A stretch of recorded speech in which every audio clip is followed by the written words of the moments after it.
یہ اللہ رب العالمین کا قرآن مقدس کے اندر حکم موجود ہے۔ تو زکوٰۃ کی فرضیت یہ قرآن سے بھی ثابت ہے اور حدیثوں سے بھی ثابت ہے۔ اللہ کے رسول صلی اللہ علیہ وسلم کی حدیث ہے بنی الاسلام علی خمس، جو حدیث میں نے آپ کے سامنے پڑھی کہ اسلام کی بنیاد 5 چیزوں پر رکھی گئی ہے۔ سب سے پہلی بنیاد اس بات کی گواہی دینا کہ اللہ رب العالمین کے علاوہ کوئی سچا معبود برحق نہیں ہے، وہی ہماری ساری باتوں کا مستحق ہے، اور محمد صلی اللہ علیہ وسلم اللہ کے سچے نبی اور رسول ہے۔ نمبر 2 نماز قائم کرنا، نمبر 3 زکوٰۃ دینا، نمبر 4 رمضان کے روزے رکھنا، نمبر 5 بیت اللہ کا حج کرنا، جس کو اللہ رب العالمین استطاعت سے نوازے۔ تو یہ 5 فرض ہیں، اسلام کے ارکان ہیں، اسلام کے 5 ارکان۔ تو تیسرا جو رکن ہے وہ کیا ہے؟ وہ زکوٰۃ ہے، جیسا کہ حدیث کے اندر بیان کیا گیا، اور دنیا کے تمام مسلمانوں کے اس بات پر اتفاق ہے کہ زکوٰۃ یہ اسلام کا تیسرا رکن ہے، اس میں کسی کا کوئی اختلاف نہیں ہے۔ اگر کوئی آدمی زکوٰۃ کی فرضیت کا انکار کرے اور کہے کہ اسلام کے اندر زکوٰۃ فرض نہیں ہے، تو ایسا انسان اسلام کے دائرے سے نکل جاتا ہے، کیونکہ اس نے اسلام کی بنیادی بات کا انکار کر دیا، اسلام کی بنیادی رکن کا اس نے انکار کر دیا۔ اس لیے بنیادی ارکان کے انکار کرنے سے انسان اسلام کے دائرے سے نکل جاتا ہے۔ اگر کوئی آدمی جاہل ہے، اسے نہیں معلوم، یا نیا مسلمان ہوا ہے، یا وہ مجبور کر دیا گیا کہلوانے پر کہ یہ کہو کہ زکوٰۃ فرض نہیں ہے، وہ مسئلہ الگ ہے۔ لیکن ایک آدمی جانتے بوجھتے بغیر کسی دباؤ اور مجبوری میں، اور اسے علم بھی ہے، اس کے باوجود بھی اگر زکوٰۃ کی فرضیت کا انکار کرتا ہے اور کہتا ہے کہ اسلام کے اندر زکوٰۃ فرض نہیں ہے، تو ایسا انسان اسلام کے دائرے سے نکل جاتا ہے۔ تو یہ اسلام کے اندر زکوٰۃ کا مقام اور مرتبہ ہے کہ اس کی فرضیت کے انکار کرنے سے اسلام کے دائرے سے انسان نکل جاتا ہے۔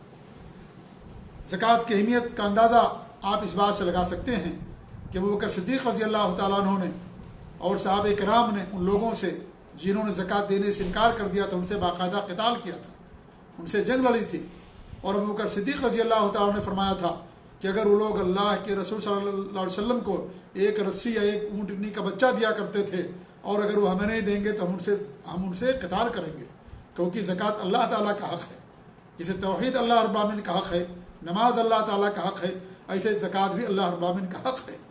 لہذا ہم ایسے لوگوں سے جنگ لڑیں گے، اور انہوں نے جنگ کی، تمام صحابہ نے مل کر کے جا کر کے ان سے قتال کیا۔ تو اس سے زکوٰۃ کی اہمیت کا اندازہ ہوتا ہے کہ زکوٰۃ دینا دین اسلام کے اندر کس قدر اہم اور ضروری ہے، کیونکہ اگر زکوٰۃ سچائی کے ساتھ نکالی جائے تو معاشرے کے اندر، جیسا کہ میں نے بیان کیا، فقر و فاقہ کا خاتمہ ہو سکتا ہے مسلم معاشرے سے، اور ایک مسلم معاشرے کے اندر انقلاب آ سکتا ہے۔ اس لیے زکوٰۃ اسلام کا انقلابی حکم ہے، ایک بنیادی رکن ہے، جس کی وجہ سے معاشرے کے اندر اصلاح ہوتی ہے، اور معاشرے کے اندر برائیاں ختم ہوتی ہیں، اور چوری، بےایمانی، ڈکیتی، اور اس طریقے سے دھوکہ دہی اور جھوٹ بول کر کے سامان بیچنا، یا اس طریقے سے حرام کے ذریعے سے مال کمانا، یا چوری اور ڈکیتی کرنا، یہ تمام جو بیماریاں ہیں، اگر انسان زکوٰۃ کو صحیح طریقے سے ادا کر دے اور مستحقین تک پہنچا دے تو یہ ساری بیماریاں ختم ہو جاتی ہیں۔ اس لیے زکوٰۃ اسلام کا بڑا ہی اہم رکن ہے، بہت اہم عبادت ہے میرے عزیز ساتھیوں۔ یہ اللہ رب العالمین کا شکر بھی ہے اور بندوں کے حقوق کی ادائیگی بھی ہے۔ اللہ رب العالمین نے قرآن مقدس کے اندر ارشاد فرمایا ہے، جو میں نے آیت کریمہ پڑھی تھی، جو انسان زکوٰۃ نہیں دیتا ہے ایسے لوگوں کے لیے سخت سزا دی جائے گی۔ اللہ تعالیٰ کے ارشاد ہے، یا الذین آمنوا ان کثیر من الاحبار والرہبان، اے ایمان والو، بہت سارے علماء اور عابد، احبار کہتے ہیں یہودیوں کے علماء کو احبار کہا جاتا ہے، اور رہبان جو نصارہ کے عابد تھے، زاہد تھے، ان کو رہبان کہا گیا ہے۔ اور یہاں پر وہی مراد نہیں ہے، بلکہ ہر وہ لوگ جن کے اندر یہ صفت پائی جائے گی وہ تمام لوگ ان کے اندر داخل ہوں گے، کیونکہ اسلام کا حکم عام ہوتا ہے، اس کے اندر سارے لوگ شامل ہوتے ہیں۔ لہذا جس کے اندر بھی یہ چیز پائی جائے گی ان کے اوپر یہ بات صادق آئے گی، اور وہ جو وعید سنائی گئی ہے جو زکوٰۃ نہیں دیتے، ایسے تمام لوگوں پر یہ بات صادق آئے گی۔ تو ایسا نہیں ہے کہ صرف یہ یہودیوں کے لیے اور نصارہ کے لیے، بلکہ ہر اس شخص کے لیے ہے جس کے اندر یہ صفت پائی جائے، جس کے اندر یہ صفت پائی جائے اس کے اوپر یہ بات صادق آئے گی۔ تو اللہ تعالیٰ فرماتا ہے کہ ایمان والو، بہت سارے علماء اور بہت سارے عباد لیأکلون اموال الناس بالباطل، وہ لوگوں کا مال باطل طریقے سے کھاتے ہیں، ویصدون عن سبیل اللہ، اور لوگوں کو اللہ کی راہ سے روکتے بھی ہیں۔ دو دو جرم کرتے ہیں، ایک تو لوگوں کا مال باطل طریقے سے کھاتے ہیں، نذرانے لیتے ہیں لوگوں سے، خمس لیتے ہیں، اور نہ جانے کیا کیا لیتے ہیں لوگوں سے، اور ان پر اپنی طرف سے کچھ چیزیں فرض کر کے رکھے ہوئے ہیں کہ اگر آپ ہمیں نہیں دیں گے تو آپ گنہگار ہوں گے، یا ہم آپ کو ایسا کر دیں گے ویسا کر دیں گے۔ یہ سب حرام طریقے سے مال کھانا ہے۔ یہ آج جو درگاہوں پر اور مزاروں پر اور خانقاہوں میں جو نذرانے پیش کیے جاتے ہیں، جو چڑھاوے پیش کیے جاتے ہیں، سب کے سب لوگوں کا مال باطل طریقے سے کھانے کے اندر آتے ہیں۔ آج کتنا مال لوگوں کا برباد ہو رہا ہے، اس کے ساتھ شرک بھی کرتے ہیں وہ لوگ، اور ساتھ ہی ساتھ لوگوں کا مال باطل طریقے سے کھاتے بھی ہیں، اپنا پیٹ مال پالتے ہیں، اپنا پیٹ گرم کرتے ہیں، اپنی جیبوں کو بھرتے ہیں۔ اس لیے آپ دیکھیں جتنے بھی قبروں اور مزاروں کے سجادہ نشین ہیں، کتنے مالدار آپ کو ملیں گے۔ ان کے پاس کوٹھیاں، ان کے پاس محلات، ان کے پاس دکانیں، ان کے پاس گھر، ان کے پاس گاڑیاں، ان کے پاس جائیدادوں کی کوئی کمی نہیں ہوتی ہے۔ بڑے بڑے ان کے پاس، یعنی بہت زیادہ ان کے پاس جائیدادیں ہوا کرتی، کہ لوگوں کا مال باطل طریقے سے کھاتے، یہ حرام طریقے سے کھاتے، اور ساتھ ہی ساتھ لوگوں کو اللہ کی راہ سے روکتے بھی ہیں۔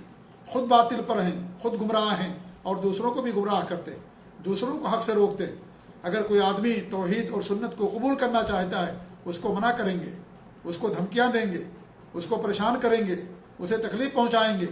خود بگڑے ہوئے ہیں اور خود گمراہ ہیں اور گمراہی پر ہیں، اور لوگوں کو بھی حق بات سے اور توحید اور سنت سے اور ہدایت سے لوگوں کو روکتے ہیں۔ تو یہ معاشرے کے ایک ایسے لوگ ہیں جن کی اللہ رب العالمین اس آیت کریمہ کے اندر مذمت فرمائی۔ اور دوسرے کون سے لوگ ہیں؟ معاشرے کے مالدار لوگ، جن کو اللہ نے مال سے نوازا، والذین یکنزون الذهب والفضة، اور جو سونے اور چاندی کو جمع کر کے رکھتے ہیں، ولا ينفقونها فی سبیل اللہ، اور اسے اللہ کی راہ میں خرچ نہیں کرتے، فبشرهم بعذاب علیم، آپ ایسے لوگوں کو دردناک عذاب کی سزا دے دیجیے، دردناک عذاب کی دھمکی دے دیجیے ایسے لوگوں کو جو جن کے پاس مال ہے، سونے اور چاندی رکھے ہوئے ہیں، مال ہے ان کے پاس، لیکن اللہ کی راہ میں خرچ نہیں کرتے، اس کا حق ادا نہیں کرتے، اس مال کا اللہ کا حق ادا نہیں کرتے، تو ایسے لوگوں کے لیے دردناک عذاب کی دھمکی دے دیجیے۔ یوم یحمى علیہ فی نار جہنم، جس دن جہنم کی آگ میں ان کے مال کو گرم کیا جائے گا، فتقوا بہا جباہہم، تو ان کی پیشانیوں کو، وجنوبہم، ان کے بغلوں کو، وظہورہم، اور ان کی پشتوں کو داغا جائے گا، ھذا ما کنزتم لانفسکم فذوقوا ما کنتم تکنزون، اور یہ کہا جائے گا کہ وہ تمہارا خزانہ ہے جسے تم اپنے لیے جمع کر کے رکھتے تھے، لہذا تم اس کا مزہ چکھو۔ تو قیامت کے دن ایسے لوگوں کو اللہ رب العالمین سزا دے گا، اور جنہیں وہ گن گن کے رکھتے ہیں، اس کی زکوٰۃ نہیں دیتے اور اس مال کا حق ادا نہیں کرتے، اس مال کو جہنم کی آگ کے اندر گرم کیا جائے گا۔ اس میں اللہ رب العالمین نے معاشرے کے دو طبقے کو یا دو جماعتوں کو ذکر کیا، ایک علماء کی جماعت اور دوسرے مالدار لوگوں کی جماعت، مالدار لوگوں کا طبقہ۔ کسی بھی معاشرے میں اگر یہ دونوں لوگ صحیح ہو جائیں تو معاشرہ بھی سدھر جاتا ہے۔ اگر علماء حق پر ہوں، حق پر قائم رہیں، حق کی طرف لوگوں کو دعوت دیں، توحید پر قائم ہو، توحید و سنت سے لوگوں کو دعوت دیں، شرک سے لوگوں کو منع کریں، بدعت و خرافات سے لوگوں کو منع کریں، اللہ کے دین کو لوگوں تک پہنچائیں، جو دین اللہ رب العالمین نے اپنے نبی پر اتارا تھا، جس میں شرک کی کوئی گنجائش نہیں، بدعت و خرافات کی کوئی گنجائش نہیں، اس دین کو لوگوں کے سامنے پھیلاتے ہیں۔ یہ لوگ علماء حق جو ہیں، یہ غنیمت ہوتے ہیں اللہ رب العالمین کی طرف سے اس معاشرے کے لیے جہاں پر ایسے علماء پائے جاتے ہیں۔ یہاں علماء سو کا ذکر کیا گیا ہے، جو برے علماء ہیں، جو پیٹ کے پجاری ہیں، جو اپنی پیٹ کے لیے شریعت کو بھی بدل دیتے ہیں، حرام کھاتے ہیں، لوگوں کو حلال اور لوگوں کو اللہ کے راستے سے روکتے بھی ہیں، شرک کرتے ہیں، لوگوں کو سے شرک کرواتے ہیں، کفر کرتے ہیں، لوگوں سے کفر کرواتے ہیں، بدعت اور خرافات کے رسیا ہوتے ہیں۔ ان کی پوری زندگی اور ان کا پورا وجود پیشانی کے بال سے لے کر کے پاؤں کے ناخن تک شرک، بدعت اور خرافات کے اندر ڈوبا ہوتا ہے۔ یہ علماء سو ہیں، برے علماء ہیں، جو اپنی بھی عاقبت خراب کیے ہوئے ہیں اور عام سیدھے سادھے مسلمانوں کی لوگوں کی بھی عاقبت خراب کر کے رکھے ہوئے ہیں۔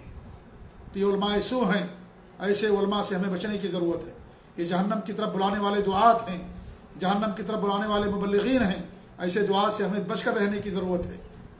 جو حق کے طرف بلانے والے دعات ہیں اور علماء ہیں، ان کی باتوں کو سنیے، ان کی باتوں پر عمل کیجیے، اور اس طرح کی علماء سے اپنے آپ کو دور رکھیے۔ علماء سو ہیں، یہ برے علماء ہیں، خود گمراہ ہیں، دوسروں کو بھی گمراہ کرتے ہیں۔ اور دوسرے جو مالدار لوگ، جن کو اللہ نے مال دیا، تو ان کو چاہیے تھا کہ اس میں زکوٰۃ دیں، لوگوں کا حق ادا کریں، لیکن وہ حق ادا کرنے کے بجائے اس کی زکوٰۃ نہیں دیتے، اینڈ کر کے رکھتے ہیں، گن گن کر کے رکھتے ہیں۔ تو یہ دونوں طبقے، یہ دو لوگ اگر گمراہ ہو جائیں، صحیح راستے کو چھوڑ دیں، تو پورا معاشرہ خراب ہو جاتا ہے، پورا معاشرہ خراب ہو جاتا ہے۔ اور اس طریقے سے جب لوگوں کے حقوق ادا نہیں ہوں گے تو ظاہر بات ہے معاشرے کے اندر بدامنی، فساد، چوری، بےایمانی، ڈکیتی، شرک، بدعت، خرافات، ساری چیزیں ہونا شروع ہو جاتی ہیں۔ اور اگر یہ دونوں لوگ اپنی اپنی ذمہ داریوں کو سمجھیں، اپنی ذمہ داریوں کو ادا کریں، تو معاشرہ پاک رہتا ہے اور معاشرے کے اندر برائی نہیں رہتی، صاف ستھرا معاشرہ رہتا ہے، اور معاشرے ایک دوسرے کے حقوق کو جانتے اور پہچاننے والے ہوتے۔ تو اس آیت کریمہ میں اللہ رب العالمین نے ایسے دو لوگوں کو ذکر کیا، ایک علماء سو کو، اور یہ کو جو دھنا سیٹ ہوتے ہیں اور جو بڑے بڑے مالدار لوگ ہوتے ہیں اور اپنے مالوں میں سے زکوٰۃ نہیں دیتے، جو بھی ہوں، جو زکوٰۃ نہیں دیتے، مال کا حق ادا نہیں کرتے، لوگوں کا حق ادا نہیں کرتے، ان لوگوں کے بارے میں اللہ رب العالمین نے یہاں پر دھمکی سنائی ہے کہ ان کے ایسے لوگوں کے لیے ان کے مال کو جہنم کی آگ کے اندر گرم کیا جائے گا۔ تو اس سے زکوٰۃ کی اہمیت کا اندازہ ہوتا ہے کہ زکوٰۃ نہ دینا کس قدر شریعت کے اندر گناہ اور عذاب کا ذریعہ اور سبب ہے۔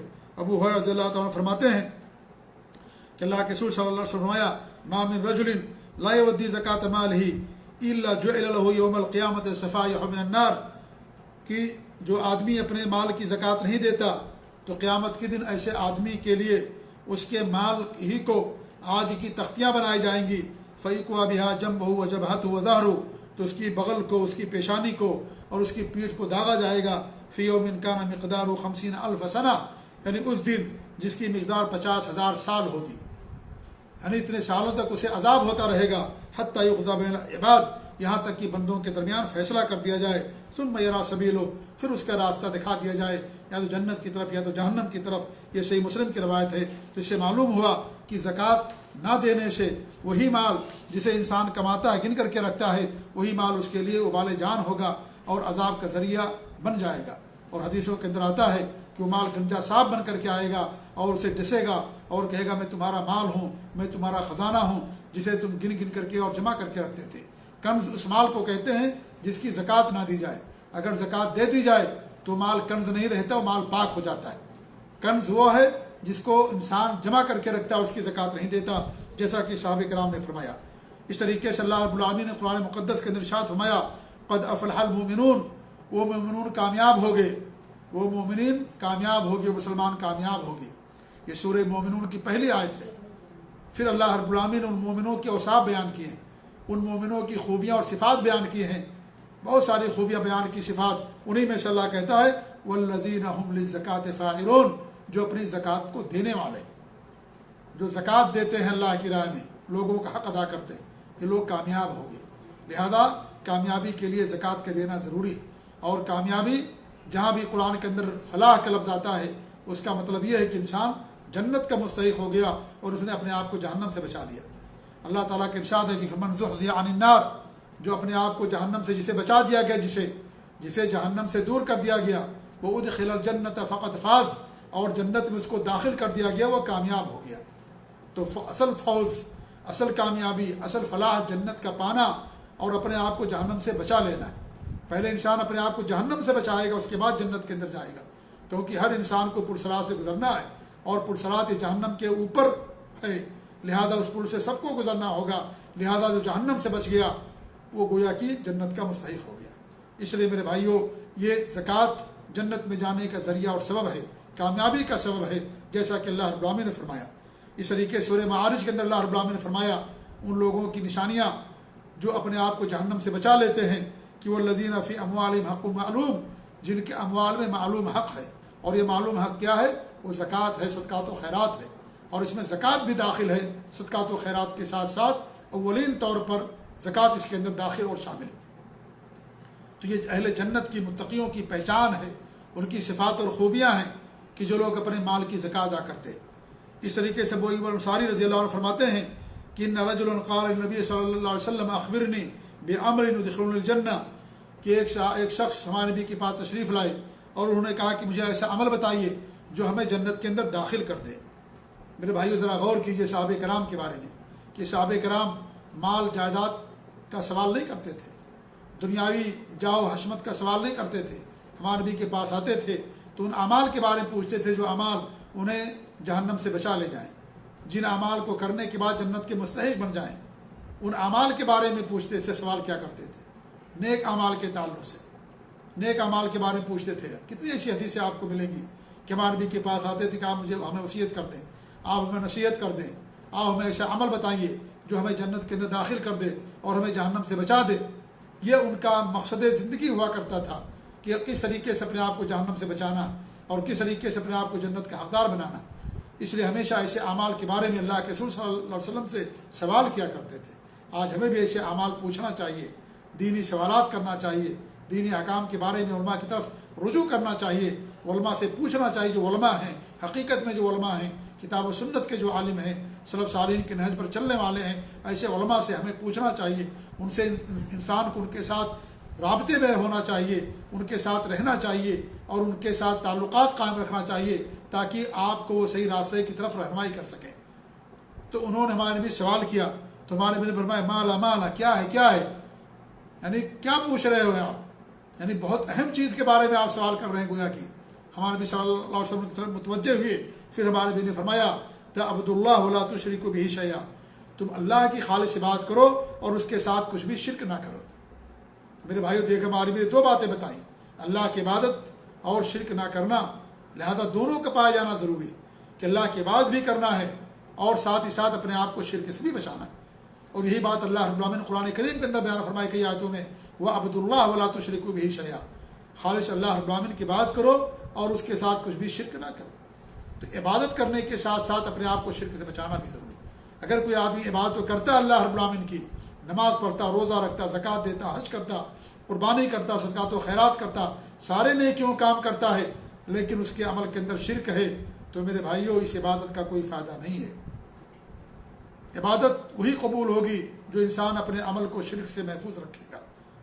اگر شرک آ گیا تو کینسر ہے، جیسے جسم کے اندر کینسر آ جانے سے پورا جسم تباہ و برباد ہو جاتا ہے، اسی طریقے سے کینسر ہے شرک، اگر یہ آ گیا انسان کے سارے اعمال برباد ہو جائیں گے. اللہ رب العالمین نے انبیاء کا تذکرہ کیا اور فرمایا وَلَوْ أَنَّهُمْ أَشْرَكُوا لَحَبِطَ عَنْهُمْ مَا كَانُوا يَعْمَلُونَ. اگر یہ شرک کر لیں اللہ ان کے سارے اعمال کو برباد کر دے. انبیاء کے سے بڑا گناہ کا ہونا یا شرک کا ہونا ناممکنات میں سے نہیں ہو سکتا ان سے، لیکن اللہ رب العالمین نے انبیاء کو مخاطب کر کے ہمیں تنبیہ کی، ہمیں درس دیا، ہمیں پیغام دیا کہ لوگ اپنے آپ کو شرک سے بچاؤ، ورنہ شرک سے تمہارے اعمال برباد ہو جائیں گے، سارے اعمال تباہ ہو جائیں گے، کیونکہ اللہ رب العالمین شرک کو معاف نہیں کرے گا. تو شرک میرے بھائیوں سب سے بڑا جرم ہے. آج دنیا کے اندر جو بیماریاں ہیں، جو فسادات ہیں اور اس طریقے سے جو پریشانیاں ہیں، ان تمام پریشانیوں کے وجہ لوگوں کے گناہ ہیں. اور جیسا کہ اللہ نے فرمایا کہ ظہر الفساد فی البر والبحر بما کسبت ایدی الناس، کہ لوگوں کے اپنے کرتوت کی وجہ سے خشکی اور تری دونوں کے اندر فساد ظاہر ہو گیا ہے. ہر جگہ مارا ماری، ہر جگہ فتنہ و فساد، ہر جگہ پریشانی اور مصیبت، بیماریاں، وبائی آفات اور مصیبتیں، زلزلے اور قحط سالیاں، بارش کا نہ ہونا اور اس طریقے سے بہت ساری بیماریاں اور آفات اور مسائل، یہ ہمارے برے اعمال کا نتیجہ ہے. اور ہمارے برے اعمال میں سب سے برا عمل شرک کرنا ہے. سب سے برا عمل، سب سے بڑا منکر، سب سے بڑا گناہ، یہ سب سے بڑا، یہ دھرتی پر کائنات پر سب سے بڑا گناہ جس کو اللہ رب العالمین توبہ کے بغیر معاف نہیں کر سکتا، نہیں معاف ہوگا.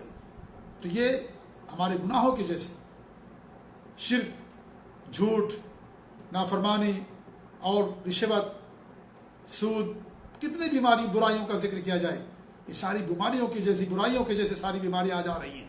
یہ فساد جو ہو رہا ہے اسی کی وجہ سے ہو رہا ہے. تو سب سے بڑا گناہ میرے بھائیو شرک کرنا. شرک سے اپنے آپ کو بچانے کی ضرورت ہے، شرک سے توبہ کرنے کی ضرورت ہے. ایک مسلمان بھی اللہ کے تعالیٰ کے ساتھ شرک کر سکتا ہے، ایسا نہیں کہ مسلمان شرک نہیں کر سکتا. یہ عمل جو بھی کرے گا وہ شرک کہا جائے گا، چاہے وہ کلمہ پڑھنے والا یا کلمہ پڑھنے والا نہ ہو، سب لوگ شرک کر سکتے ہیں. کچھ لوگ کہتے ہیں کہ مسلمان کے اندر شرک نہیں آ سکتا. میں ایک حدیث سنا کر کے اپنی بات آگے بڑھاؤں، وہ حدیث کافی ہو جائے گی، بہت ساری حدیث ہے. ہمارے نبی نے فرمایا جس جنازے کے اوپر 40 لوگ، ایسے 40 لوگ جو اللہ تعالیٰ کے ساتھ شرک نہ کرتے ہوں، وہ لوگ جنازے کی نماز پڑھ دیں، ایسے جنازے کی مغفرت ہو جاتی ہے. میں آپ سے پوچھنا چاہتا ہوں جنازے کی نماز کون پڑھتا ہے؟ کیا غیر مسلم پڑھتا جنازے کی نماز؟ کیا کافر جنازے کی نماز پڑھتا ہے؟ مسلمان کے اوپر جنازے کی نماز مسلمان پڑھتا ہے. تو ہمارے نبی نے کیوں فرمایا جو شرک نہ کرنے والا؟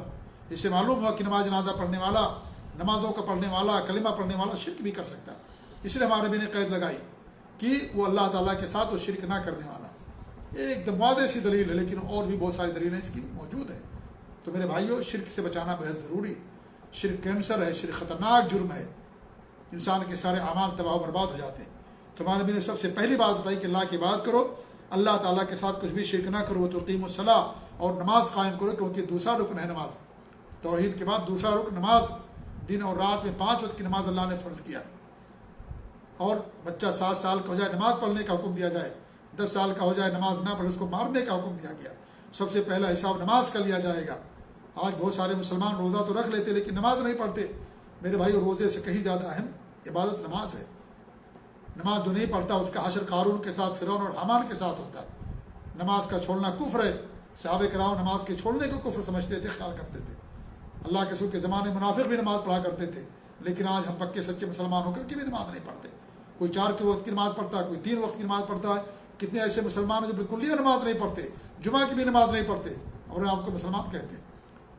جی ہاں، نماز نہیں پڑھیں گے، افطاری میں سر پر ٹوپی اور دستی باندھ کر کے سب سے پہلے آگے آئیں گے، عید بقرعید میں سب سے پہلے نظر آئیں گے لوگ، لیکن اللہ تعالیٰ کا حق نہیں ادا کریں گے، نماز نہیں پڑھیں گے۔ تو میرے بھائیو، خوف کا ہی ہم ڈرے اللہ رب العالمین سے کہ نماز کی قدر اہم عبادت ہے۔ پھر ہمارے میرے فرمایا تو زکات، تم زکات دو، زکات دو۔ یہ جو تیسرا رکن ہے اسلام کا، جس کے بارے ہماری گفتگو چل رہی ہے، وہ تصل الرحم، اور صلہ رحمی کرو، جو رشتہ دار ہیں ان کا حق ادا کرو، کیونکہ رشتہ دار میں اگر صلہ رحمی کریں گے اور اگر ان کا حق ادا کریں گے مال سے، تو آپ کو دوہرا اجر ملے گا، ایک تو صلہ رحمی کرنے کا اور دوسرے صدقات و خیرات کرنے کا۔ لہذا رشتہ داروں کا حق ہے کہ ہم صلہ رحمی کریں، ان کے حقوق ادا کریں، ان کو دیں۔ اللہ نے آپ کو دیا تو آپ ان کو دیجئے۔ زکوٰۃ دیں گے تو آپ کو دوہرا اجر ملے گا، ایک صدقہ کرنے کا زکوٰۃ کا اور دوسرے صلہ رحمی کرنے کا اجر ملے گا۔ دور کے لوگوں کو دیں گے تو آپ کو ایک اجر ملے گا، ایک تو صرف صدقے کا اجر ملے گا، صلہ رحمی کا اجر نہیں ملے گا۔ اسے اگر آج آپ دیں گے تو کل آپ کو بھی دیا جائے گا۔ انفق انفق علیک، ہمارے نبی نے فرمایا کہ اللہ فرماتا ہے کہ ابن آدم خرچ کرو، تم پر بھی خرچ کیا جائے گا۔ یعنی آج اگر خرچ کرو گے تم پر بھی لوگ خرچ کریں گے۔ تو رشتہ داروں کا بھی ہمارے مال میں حق ہے، ہمارے اوپر حق ہے۔ اور رشتہ دار کا سب سے بڑا حق یہ میرے بھائیوں کہ آپ اس کی دینی رہنمائی کریں۔ اگر نماز نہیں پڑھتا نماز کی دعوت دیں، اگر وہ کفر کرتا تو آپ اس کو اسے منع کیجیے، اگر وہ شرک کرتا آپ اسے توبہ کرائیے، اس کو توحید کی دعوت دیجیے۔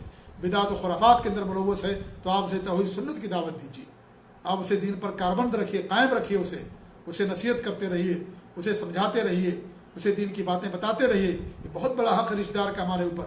یہ مال تو ختم ہو جائے گا لیکن یہ چیز ختم نہیں ہوگی، اس کا نفع آپ کو آخرت تک ملے گا۔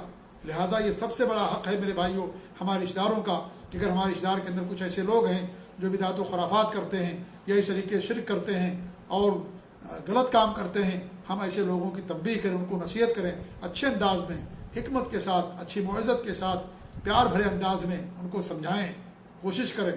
اگر مان جاتے الحمدللہ، نہیں مانیں گے تو آپ کو کچھ نہیں بگڑے گا۔ آپ نے ذمہ داری ادا کر دی، آپ ان کو سمجھا دیا، لیکن مایوس نہ ہوں، ان کو سمجھاتے رہیں حکمت کے ساتھ۔ ابو طالب مسلمان نہیں ہوئے لیکن ہمارے بھی مایوس نہیں ہوئے، وفات کا وقت پھر بھی ان کے پاس گئے اور کہا کلمہ پڑھ لو، ہم اللہ تعالیٰ کیا تمہاری سفارش کریں گے۔ مایوس نہیں ہونا چاہیے انسان کو کبھی بھی اللہ رب العالمین کی رحمت سے، اللہ سے دعا بھی کرنا چاہیے۔ ہمیں یہ سوچنا چاہیے کہ ممکن ہمارے اخلاص کے اندر کمی ہو، ہماری بات رکھنے میں کمی ہو، ہم نے جو اسلوب اپنایا ہے ممکن اس اسلوب کے اندر کمی ہو، اور اس اسلوب کی وجہ سے ہماری بات نہ سن رہا ہو، نہ مان رہا ہو۔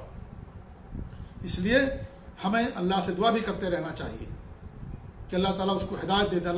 اپنے لیے بھی انسان دعا کرے کہ اللہ رب العالمین تمہیں حق پر قائم رکھ، شرک سے محفوظ رکھ۔ ہمارے نبی صلی اللہ علیہ وسلم دعا کرتے تھے، حضرت ابراہیم علیہ السلام نے دعا کی اللہ رب العالمین سے کہ اللہ رب العالمین تو ہمیں، ہمارے بچوں کو، سب کو بتوں کی عبادت سے بچا۔ اس لیے ہمیشہ اللہ کا شکر ادا کرنا چاہیے جو انسان توحید پر قائم ہے، اور دعا بھی کرے اللہ رب العالمین سے کہ اللہ رب العالمین تمہیں حق پر قائم رکھ اور توحید پر قائم رکھ، اللہ تمہیں شرک سے محفوظ رکھ۔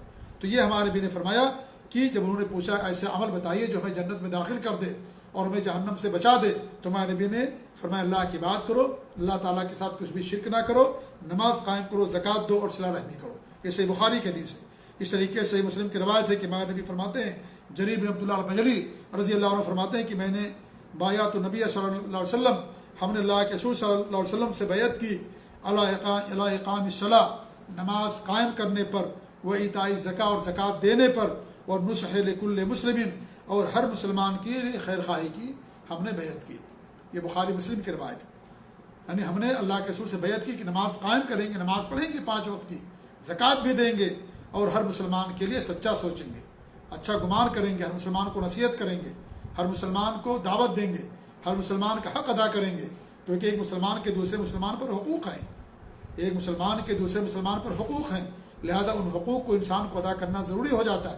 کچھ حقوق ایسے تو ضروری ہے جن کا ادا کرنا، کوئی سلام کرے تو آپ اس کا جواب دیجئے، یہ حق ہے اس بھائی کا۔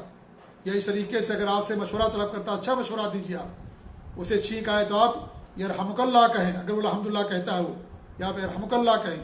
جب بیمار ہو آپ اس کی یاد کرنے کے لیے جائیں، مقروض ہے آپ اس کی قرض کو ادا کریں، تنگ دست ہے آپ اس کا خیال رکھیں، پڑوسی ہے آپ کا تو آپ اسے کھانا بنائے تو اسے بھی آپ دے دیا کریں، اور اس کے جنازے کے اندر حاضر ہوں، اس کی تدفین کے اندر حاضر ہوں موت ہو جانے کے بعد، اور اس کے بیمار ہو تو اس کی عادت کرنے کے لیے جائیں، بیمار پرسی کے لیے جائیں، اور اس کی دینی رہنمائی کریں۔ اگر آپ اس کے اندر دیکھتے ہیں کہ کچھ خلل ہے یا دین سے کچھ دوری ہے، یہ عبادات کے اندر کچھ کمی ہے، تو آپ اس کو دینی رہنمائی کریے۔ بہت بڑا حق ہے ایک مسلمان کا دوسرے مسلمان کے اوپر۔ ہمارے فرمایا کہ دین خیر خواہی کا نام ہے۔ لوگوں نے پوچھا کس کے لیے؟ کہا اللہ کے لیے، اس کی کتاب کے لیے، اس کے رسول کے لیے، اور جو مسلمانوں کے حکمراں ان کے لیے، اور عام مسلمانوں کے لیے۔ تو عام مسلمانوں کی خیر خواہی بہت ضروری ہے ہمارے لیے کہ ہم ان کے لیے خیر خواہانہ جذبہ رکھیں، انہیں دین کی طرف نصیحت کریں، دین کی طرف بلائیں، انہیں دین کی طرف راغب کریں، انہیں دین پر قائم رکھنے کے لیے جو جد و جہد کریں۔ یہ ایک مسلمان کا دوسرے مسلمان پر حق ہے۔ تو میرے بھائیوں، یہ صحیح بخاری سے مسلم کی روایت ہے جریر بن عبداللہ البجلی رضی اللہ تعالیٰ عنہ کی، جو میں نے آپ کے سامنے پیش کی ہے۔ تو آج کے درس میں زکوٰۃ کی فضیلت اور اس کی اہمیت قرآن و حدیث کی روشنی میں نے آپ کے سامنے بیان کیا ہے، اور اس طریقے سے اللہ کے رسول صلی اللہ علیہ وسلم کی حدیث ہے کہ جب آپ صلی اللہ علیہ وسلم نے حضرت معاذ بن جبل کو رضی اللہ تعالیٰ عنہ کو یمن کی طرف داعی اور مبلغ بنا کر کے بھیجا، تو آپ نے ان سے کہا کہ آپ اہل کتاب کی طرف جا رہے ہو، تو سب سے پہلے انہیں اس بات کی گواہی دینا کہ اللہ تعالیٰ کی وحدانیت کی طرف انہیں دعوت دینا، یعنی اس بات کی طرف انہیں بلانا کہ اللہ تعالیٰ کے علاوہ تمہارا کوئی سچا معبود نہیں ہے، اور محمد صلی اللہ علیہ وسلم اللہ کے سچے نبی اور رسول ہے۔ اہل کتاب تو ان کے پاس علم تھا، اس لیے ہمارے نبی نے فرمایا کہ پہلے تیار ہو کر کے جاؤ، کیونکہ اہل کتاب ہیں، وہ عام لوگ نہیں ہیں، ان پڑھ لوگ نہیں ہیں، ان کے پاس تورات اور انجیل کا علم ہے، سابقہ نبیوں پر ایمان لانے والے ہیں، ان کے پاس سابقہ آسمانی کتاب ہے، اگرچہ تبدیل ہو گئی ہے، لہذا وہ اہل علم اہل کتاب ہیں، وہ ان کے پاس جا رہے ہو تو تیار ہو کر کے جانا، ان کو اس طریقے سے دعوت دینا۔ آپ نے کن کو بھیجا؟ معاذ بن جبل رضی اللہ تعالیٰ عنہ، جو حلال و حرام کے سب سے زیادہ جاننے والے تھے، یعنی پوری امت میں سب سے زیادہ حلال و حرام کے جاننے والے معاذ بن جبل رضی اللہ تعالیٰ عنہ تھے، بہت بڑے عالم۔ آپ نے ان کو بھیجا، کن کی طرف؟ داعی بنا کر کے بھیجا، کیونکہ دعوت کا کام عالم کرے گا، جس کے پاس علم نہیں وہ دعوت کا کام نہیں کر سکتا ہے۔ دعوت کا کام عالم کرے گا، جو ڈاکٹر وہی علاج کرے گا، جو پائلٹ وہی جہاز چلائے گا، جو ڈرائیور وہی گاڑی چلائے گا، جس کو نہیں آتا وہ نہیں چلا سکتا ہے گاڑی۔ اس لیے عالم کا کام ہے دعوت دینا۔ دعوت یہ عام لوگوں کا کام نہیں، یہ علماء کا کام، کہ علماء جو ہے لوگوں کو دین کی طرف بلائیں۔ ہاں جو عام باتیں ہیں، ان عام باتوں کی طرف ایک انسان دوسرے انسان کو بلا سکتا ہے، لیکن دینی مسائل، فتویٰ، احکام، دین کی بنیادی باتیں، یا اس طریقے سے دین کی باریکیاں اور دین کے اندر جو اصول اور مسائل، تفصیلات، ان تمام چیزوں کا صرف علماء سے لینا چاہیے، کیونکہ علماء کے پاس ان چیزوں کا علم ہوتا ہے۔